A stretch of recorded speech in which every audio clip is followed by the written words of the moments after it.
அன்பிற்கினியவர்களே, இனிய வணக்கம். இங்கிலாந்தில் இருக்கிற ஒரு கிராமத்தில் ஒரு விவசாயி இருக்கிறாரு. அவர்கிட்ட ஒரு குதிரை ஒன்று இருக்குது. அந்த குதிரையோட பேர் பட்டி. அவர் தன்னுடைய நிலத்து வேலைகளுக்கு உழுவுறதுக்காக உதவுறதுக்காக வச்சுருக்கார். ஒரு மாலை நேரத்தில் அவர் வீட்டுக்கு ஒருத்தர் கசங்கி ஆடைகளோடு வர்றாரு. அவர் அவர்கிட்ட ஒரு உதவி கேட்குறாரு. இவர் சொல்லுங்கன்னு கேட்குறாரு. என்னன்னு கேட்டப்போ, இந்த மாதிரி நான் லண்டன்லேருந்து வர்றேன், நான் வழி தெரியாமல் வரும்போது என்னுடைய கார் ஒரு பள்ளத்தில் இறங்கிடுச்சு. அப்போ சொன்னாங்க, உங்ககிட்ட இருக்கிற ஒரு குதிரை இருக்குதாமே, அந்த குதிரையை வச்சு உதவி பண்ணிங்கன்னா என்னால் என்னோடய காரை வெளியில் எடுத்துட முடியும் அப்படின்னு சொல்லிக்கிட்டு அவர்கிட்ட அவர் கேட்குறாரு. அவர் கேட்குறாரு, உங்கள் கார் ரொம்ப பெரிய காரா அப்படின்னு கேட்குறாரு. இல்லை சின்ன கார் தானே சொல்கிறாரு வந்தவர். விவசாயி கயிறு உட்பட சில உபகரணங்களை எடுத்துக்கிட்டு குதிரையின் கட்டை அவிழ்த்து அதையும் நடத்தியபடி அவர் கூட போகிறார். விவசாயி கார் விழுந்திருக்கும் பள்ளம், அதன் நிலை எல்லாவற்றையும் பொறுமையாக பார்த்தார். கார் சின்னதாக தான் இருந்தது. ஆனால் காரை வெளியே எடுக்கும் முயற்சியில் ஒருவேளை அவருடைய குதிரைக்கு காயம் ஏற்படலாம் அப்படின்னு தோணுது.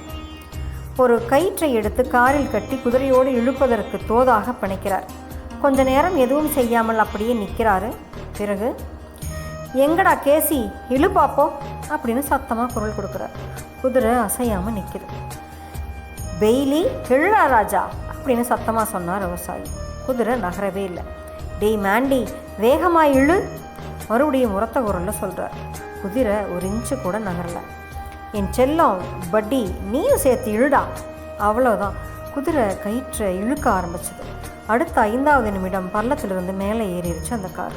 வெளியூருக்காரர் விவசாயிக்கு நன்றி சொன்னார். ஐயா, நீங்கள் ஏன் உங்கள் குதிரையை விதவிதமான பேரில் கூப்பிட்டீங்க, அதுதான் எனக்கு புரியலை அப்படின்னு கேட்டாராம். என் பட்டிக்கு கண்ணு தெரியாது, தான் மட்டும் கஷ்டமான வேலையை செய்ய போகிறோம்னு அதை நினச்சிடக்கூடாது இல்லையா, அது கூட இன்னும் 3 குதிரைகள் இருக்கிற மாதிரி நான் நம்ப வச்சேன். அதுக்கும் நம்பிக்கை வந்துடுச்சு. காரை வெளியே இழுத்துடுச்சு.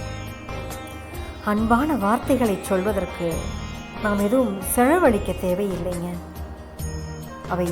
ஆனால் அந்த அன்பான வார்த்தைகள் நமக்கு சம்பாதித்து கொடுப்பவையோ ஏராளம். இதைய பிளேஸ் பாஸ்கல் அப்படிங்கிற தத்துவியாளர் இதைய அற்புதமாக சொல்லியிருக்கிறார். வார்த்தைகளின் மகிமை அபாரமானது. அதனால்தான் நல்ல சொற்களை பேச வாய்ப்பு இருக்கும்போது கடுஞ்சொற்களை ஏன் பேச வேண்டும் என்பதை கனியிருப்ப காய்கவர்ந்தற்று என்கிறார் வள்ளுவர். வெற்றிக்கு தன்னையும் தோல்விக்கு பிறரையும் அடையாளம் கூறாதவனே சிறந்த வெற்றியாளன், இல்லைங்களா?